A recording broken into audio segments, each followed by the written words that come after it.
Bismillahirrahmanirrahim. Assalamualaikum warahmatullahi wabarakatuh. Di sini kami dari kelompok 6 yang beranggotakan 1 Widya Putri Agustina Sasi, dan yang kedua adalah Haifah Nur Iman, dan yang ketiga adalah Atia Rosyada. Di sini kami akan menyinggung atau sedikit membahas mengenai konstitusi dan penegakan aturan hukum atau rule of law. Oke. Sekarang kita masuk pada materi yang pertama yang akan dibawakan oleh saudari yang bersangkutan. Siapa ya? Yang konstitusi. Secara etimologi, istilah konstitusi berasal dari constitution dalam bahasa Inggris atau dalam bahasa Belanda yaitu constitutie, yang berarti membentuk suatu negara atau menyusun suatu negara. Norma, sistem politik dan hukum bentukan pada pemerintah negara. Biasanya dikodifikasikan sebagai dokumen tertulis. Konstitusi umumnya merujuk pada penjaminan hak kepada warga masyarakatnya. Istilah konstitusi bisa diterapkan kepada seluruh hukum yang mendefinisikan fungsi pemerintahan negara.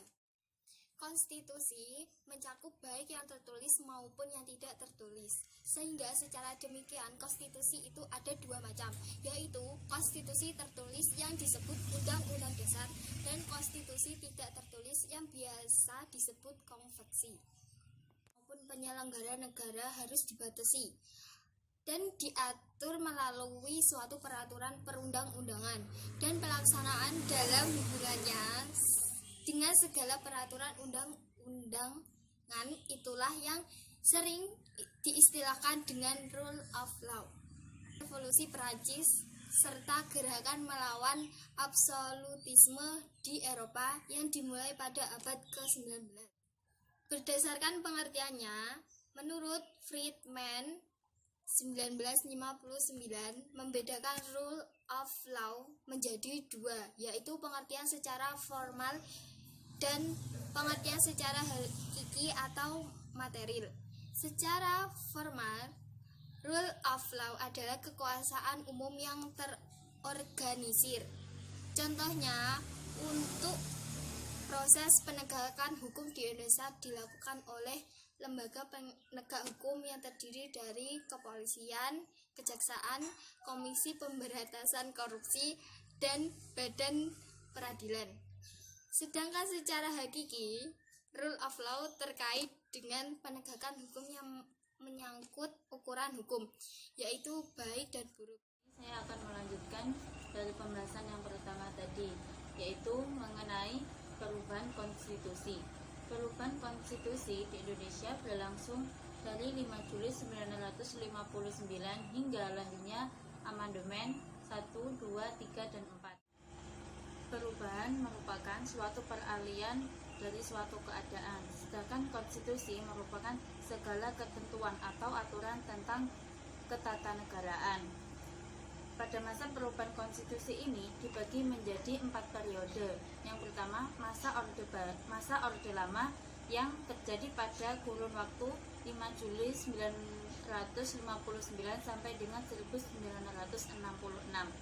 Soekarno mengeluarkan dekret presiden yang isinya memberlakukan kembali UUD 1945 seperti Undang-Undang Dasar menggantikan UUD S 1950. Pada masa Orde Lama banyak mengalami penyimpangan.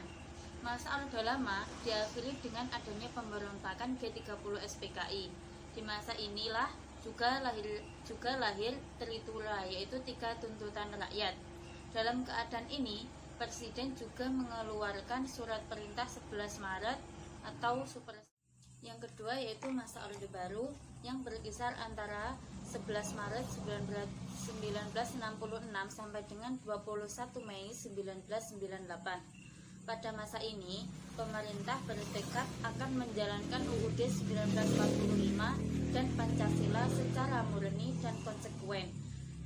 Pemerintah yang dibentuk berdasarkan UUD menghasilkan lembaga-lembaga negara dan pemerintah yang tidak sementara. Di saat itu juga MPR menetapkan GBHN, memilih presiden dan wakil presiden, serta memberi mandat kepada presiden terpilih untuk melaksanakan GBHN. Pada masa Orde Baru, pembangunan di segala hal saat itu juga telah mengalami krisis moneter yang terjadi pada tahun 1997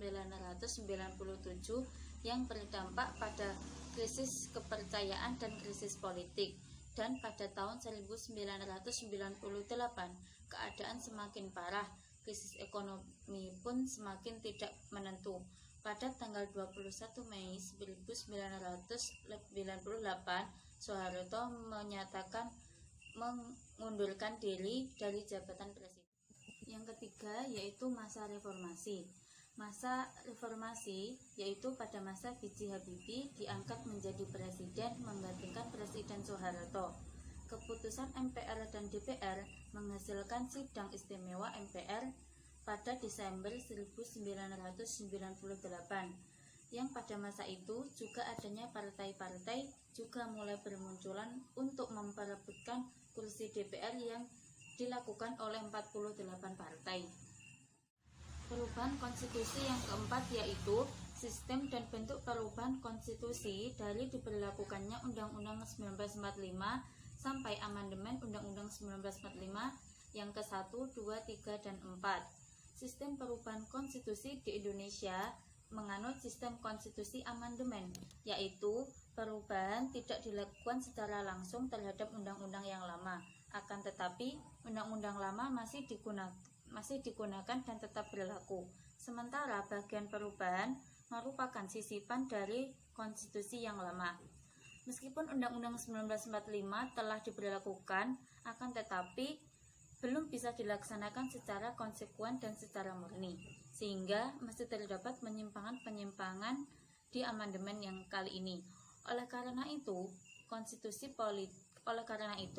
politik, ekonomi, serta sosial dan lain-lain senantiasa berubah dan juga mewajibkan untuk menyesuaikan ketentuan-ketentuan hukum yang berlaku pada saat itu, sehingga konstitusi juga perlu dirubah dengan kemauan masyarakat. Sejarah berdirinya Rule of Law. Rule of Law adalah sebuah doktrin yang muncul di abad ke-19, seiring kelahiran negara konstitusi dan demokrasi. Kelahirannya sejajar dengan munculnya reaksi terhadap negara absolut yang berkembang sebelumnya, dan mengambil alih dominasi yang dimiliki kaum gereja, ningrat, dan kerajaan. Dan melahirkan doktrin Rule of Law. Selanjutnya adalah fungsi Rule of Law. Yang pertama adalah menjamin kesejahteraan masyarakatnya yang di sektor soal ekonomi. Dan yang kedua, melindungi konstitusional. Maksudnya, selain melindungi hak individualisme, konstitusi hendaknya juga menentukan teknis prosedural untuk memperoleh perlindungan atas hak-hak yang dijamin. Yang ketiga, memberikan kebebasan kepada masyarakatnya berupa kebebasan menyampaikan pendapat, berserikat, berorganisasi, dan berposisi. Dinamika Rule of Law di Indonesia. Dinamika yang terjadi dalam pelaksanaan Rule of Law dapat dilihat sejak zaman Yunani kuno. Plato telah memaklumatkan bahwa kesejahteraan bersama akan tercapai manakala setiap warganya melaksanakan hak dan kewajiban masing-masing. Hal ini merupakan awal perkembangan tentang hak asasi manusia, di mana hak ini menjamin kesejahteraan bagi manusia di dunia. Hingga saat ini, doktrin tentang hak-hak asasi manusia sudah diterima secara universal atau secara umum yang membangun dunia agar lebih damai dan sejahtera, dan terbebas dari penindasan serta perlakuan tidak adil.